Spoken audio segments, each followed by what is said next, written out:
'cause we may just be here a while. You see, I love myself some models. Brooklyn is great. I love Genevieve's smile. Think of the dirtiest things possible. I think I'll book receipt tomorrow. And say hello to Creekness. Ooh, that's why I'm creeping. I'm creepy most every morning. That's why I'm creeping. I'm creepy most every morning.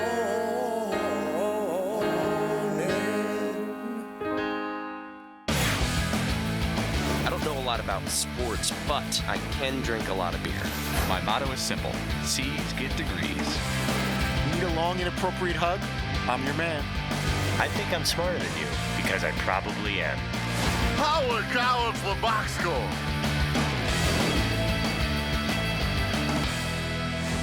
Hello and welcome to the Box Score. I'm Brock here in Los Angeles. Fortunately joined by the great men, the Danettes, who have been here all week. It has been a fantastic time, guys. Some of the highlights, perhaps. Favorite for you? I know you can't talk about Sports Jeopardy, but other things. Oh, well, the whole day at Sports Jeopardy, without being specific about it, it was great. Reggie Miller was awesome. Everybody was awesome. All right, you guys have done it up with a bang here, and you had some bros show up here, and your bromance, Hollywood heartthrob Josh Duhamel came over here. Then you guys decided to slip on out to the parking lot, and he chucked this thing, what seemed to be 50 yards. What I want to know, McLovin, is actually, did you give him like a little shoe wedge with the cone and move that up? I don't know what you're talking about, Brock. I didn't see any visual evidence there. If you want to go to replay, that's fine. We certainly can. Let's roll that one more time, because I think what I saw was you, making things better for the very dreamy Josh Duhamel. I see what you're referring to. No, that was just the sun hit an angle. Just the angle of the I just shot. had to put my hand on the cone to balance myself. I don't know if I could overrule. It's not definitive evidence. It's real sketchy, but I can't. Not enough to overturn? Not enough to overturn. All right, well, you had another college football great, USC fight on for victory. Todd Marinovich came in. That's for the control room. He heard about the 50-yard toss, and he wanted a piece of the action. That's McLovin all the way down there.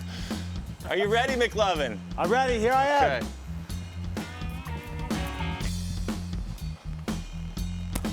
Oh! That's what I'm talking about. It's the results. It's a 6. Yeah, he still got it. I smell comeback. Comeback. Tell you what, man, 2 steps. That dude threw that ball a long way. There's a lot of debate as to whether that was actually 50 yards, because it looked like it was a good 60, maybe 65 easy. The cone looked like it was at least 3 yards further. The cone was so far. Well, let's look I don't know why it at was it. You farther can just than tell last- by looking at yesterday. both clips. Yeah. And he hadn't thrown a ball. I mean, in a look how long much time. smaller it is than the first one.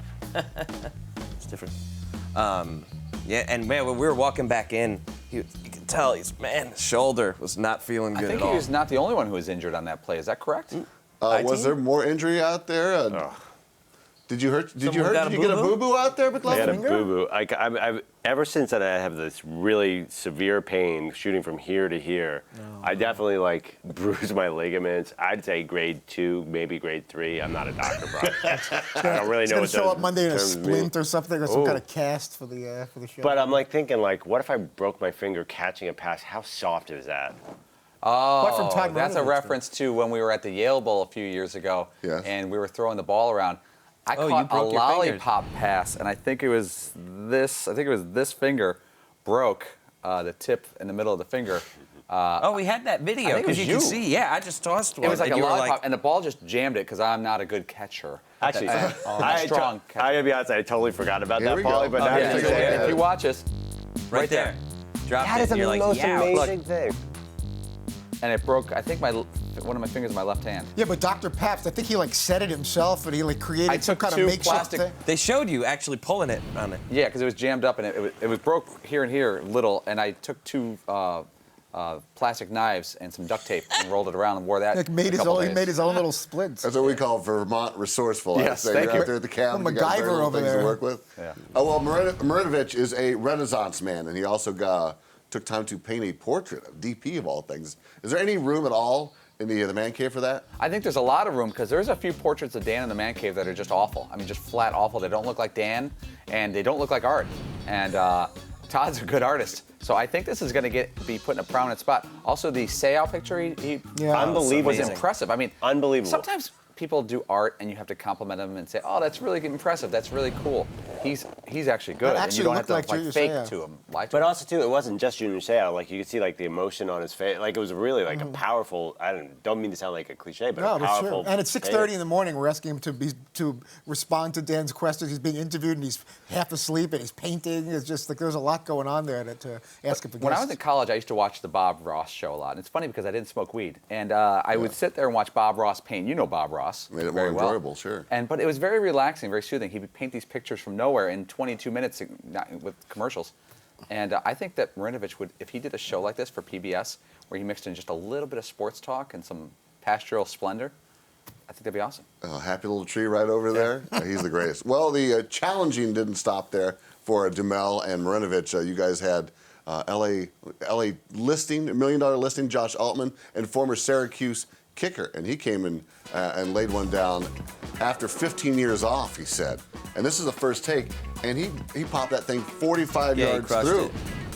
And then right after this, his mother called in to actually confirm that he was on Syracuse, just in case you guys were calling BS on that.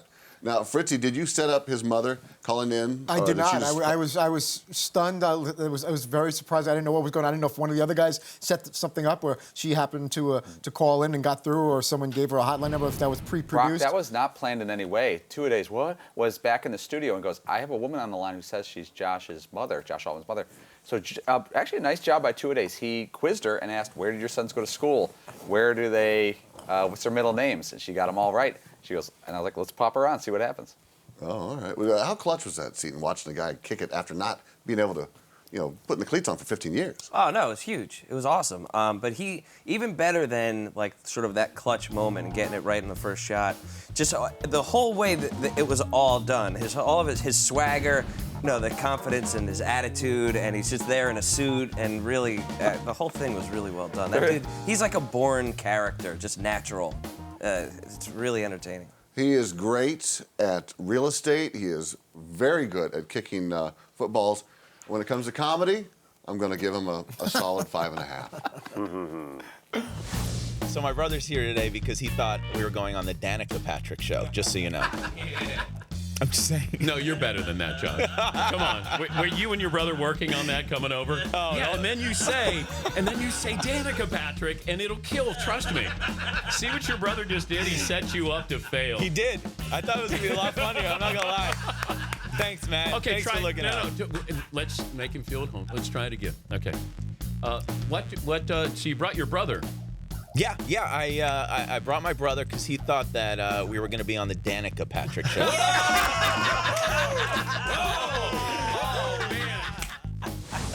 There's nothing worse than when Dan says to somebody, "You're better than that." It's like you're better than that. That's the worst. That's when you know Dan. But when Dan says that, it means he's comfortable with the guest. He's having a good time. But one thing I love about Dan is I don't think there's another person out there who would do that. Most people would give him a courtesy laugh and move on to the next topic. Instead, he's like, "Hey, let's embrace what we're all thinking. That was not a good joke," and it actually made the next 60 seconds way, way better. And that dude took a lot of abuse today. Yes. I mean, Dan was pretty tough on him. And it's not like they know each other. I mean, they know each other like through TV or whatever. Right. But Josh took a lot of abuse. And you're not really an athlete as a kicker, and you're wearing 79.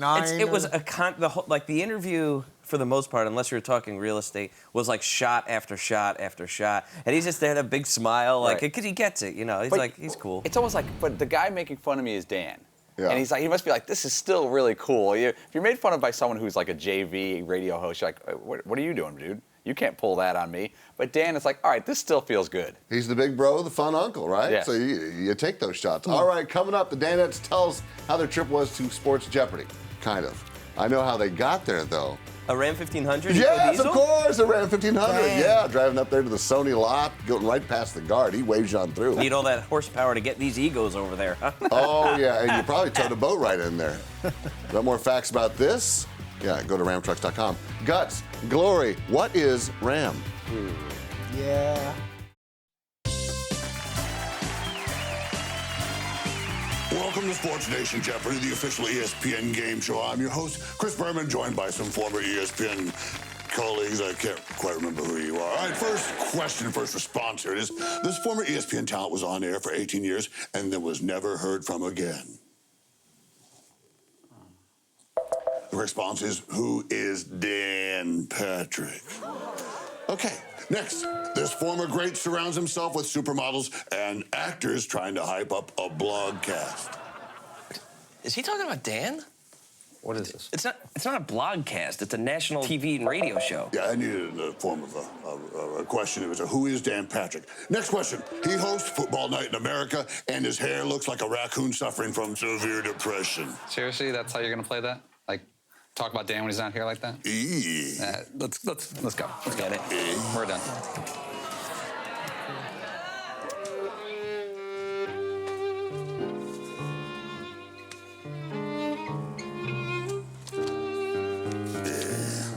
No one's buying the tough guy thing, Boomer. If I could just turn time back. Why does it go so hard? They'll always be golden. Come on, Boomer, hug it out. Don't worry about it. It's okay. It's all right. It's okay. You meant well. Forget about it. You smell like him. That's because I sneak into his room late at night when he's sleeping and hug him. Wait. What?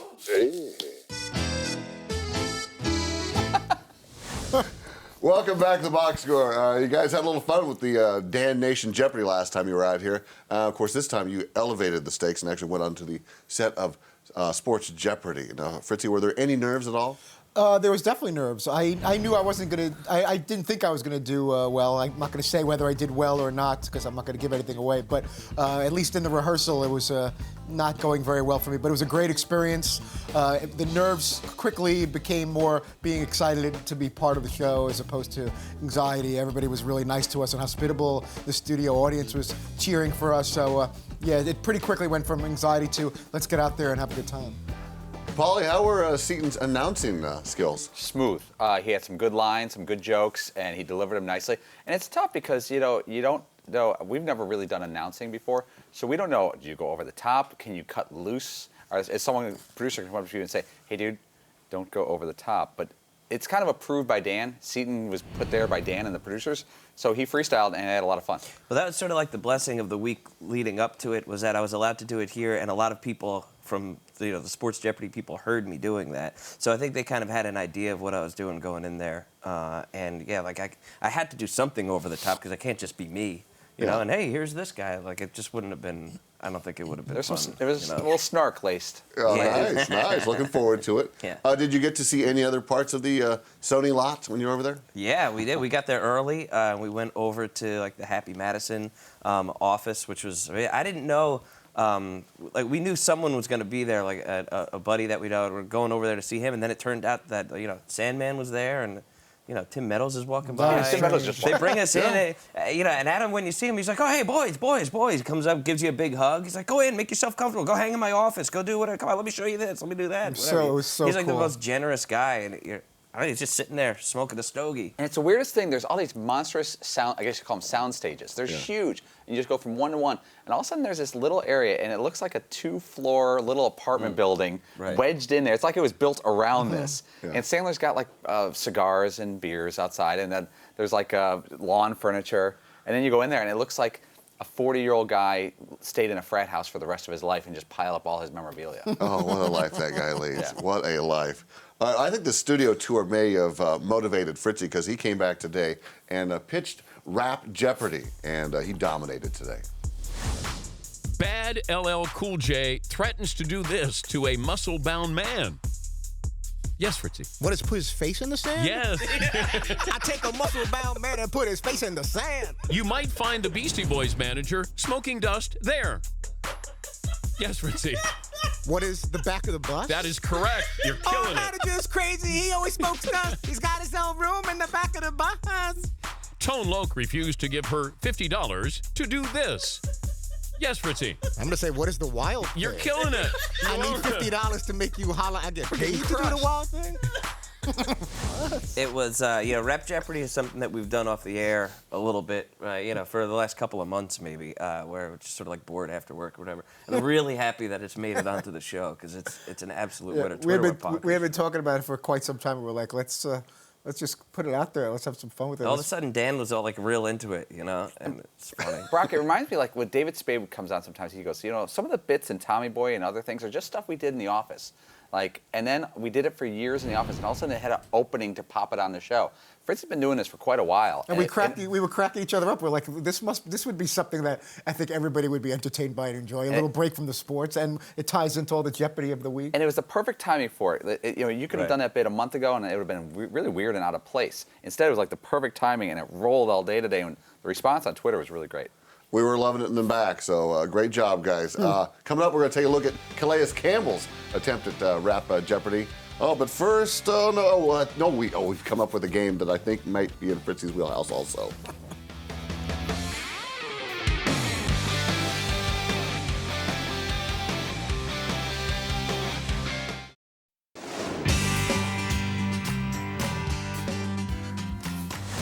Well, welcome back to the Box Score.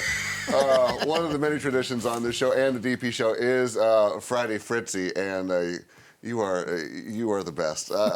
We'll get to it here in just a second. Let me gather myself. But you are a man, of course, who loves adult entertainment, and your adult entertainment fetish, entertains the world. So perhaps we do something with that today, and we play a little game. Let's say NSFW, an NSFW edition of Danettes on film.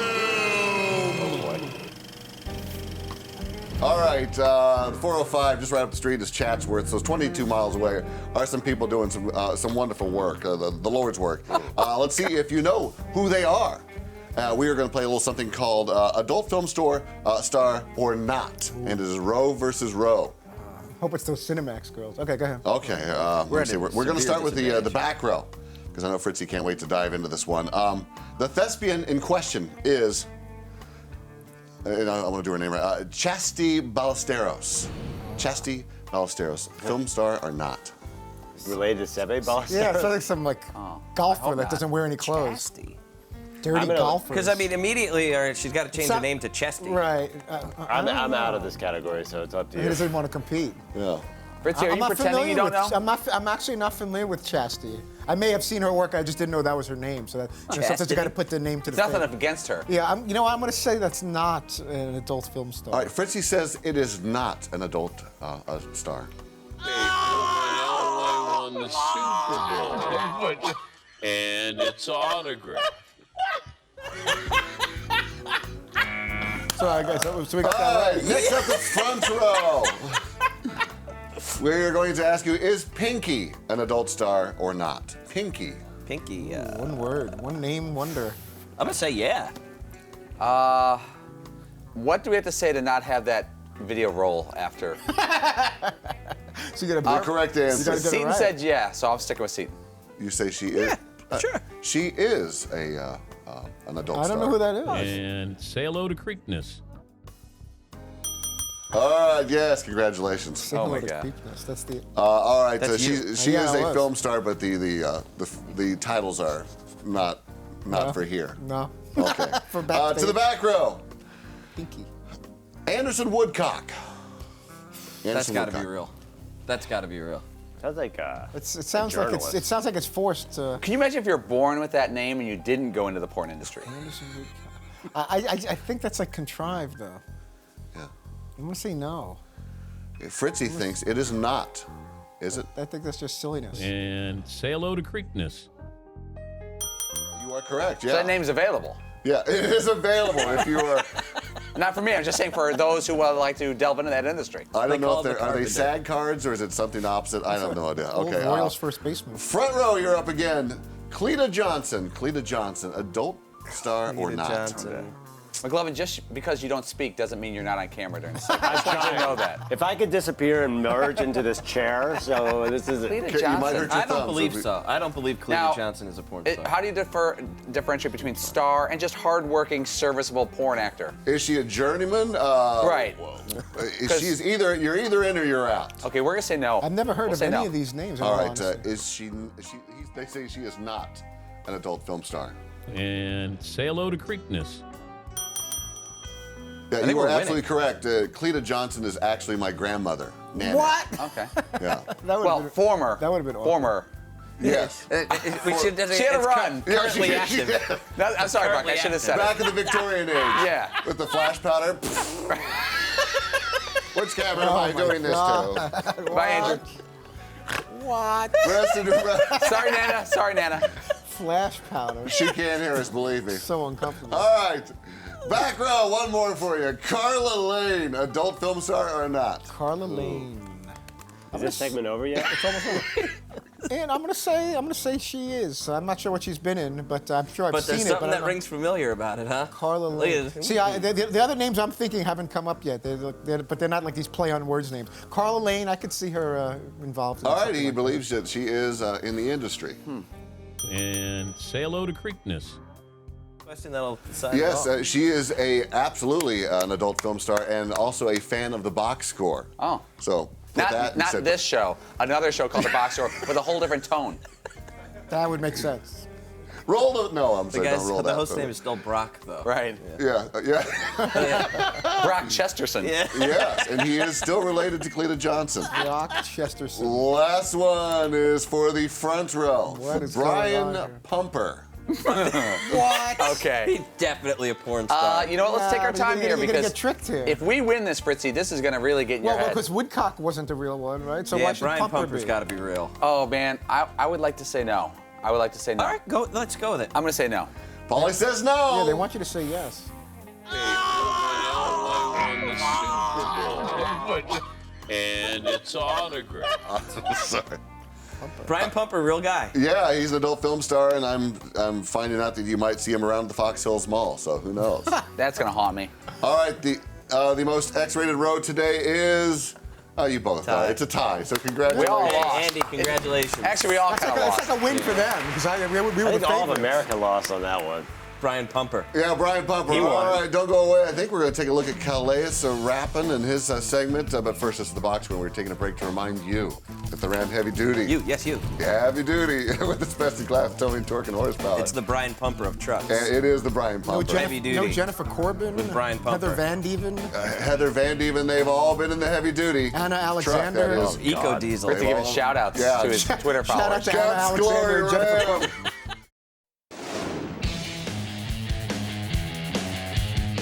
Sit. Oh. Hut.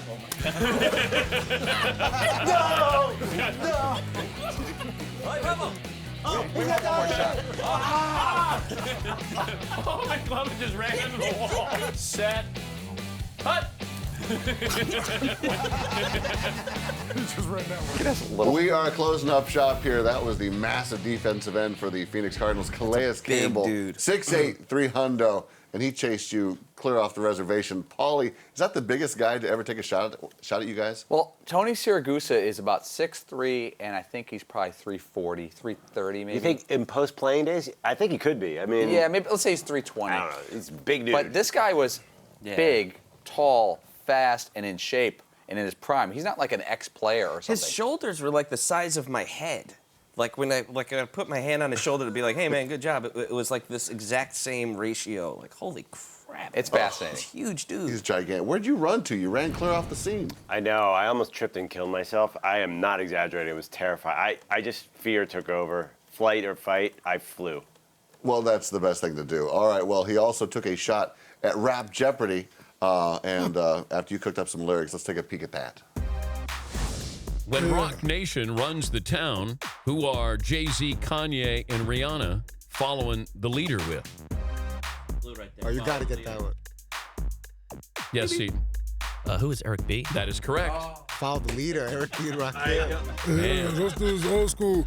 Hey, I'm gonna tell you like this, man. I listen to Jay-Z before every game. You do? But I don't know any of these lyrics. It's the problem. Okay, he'll get the last one. Okay. In Biggie's Juicy, birthdays were the worst days, but now he sips when... Champagne when he's thirsty. Yeah. Well, no. What is champagne?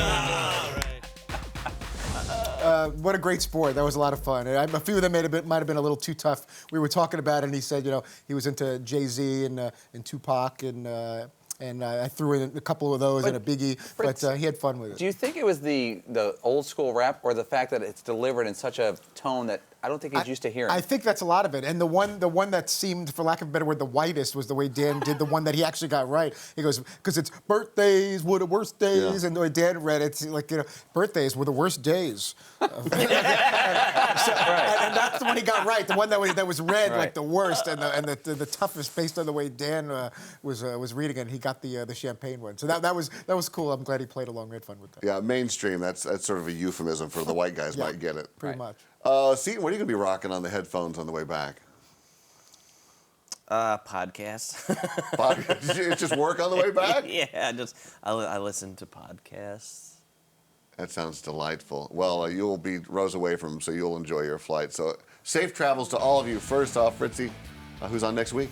Gary Danielson of CBS will talk some college football with us to recap Saturday. We may hear from LaDainian Tomlinson, and we also hope to hear from the NASCAR winner at Texas, the chase for the Sprint Cup. Good to see you, Brock. Good to see you guys. All right, great week. And we're back here on Monday right here at 239.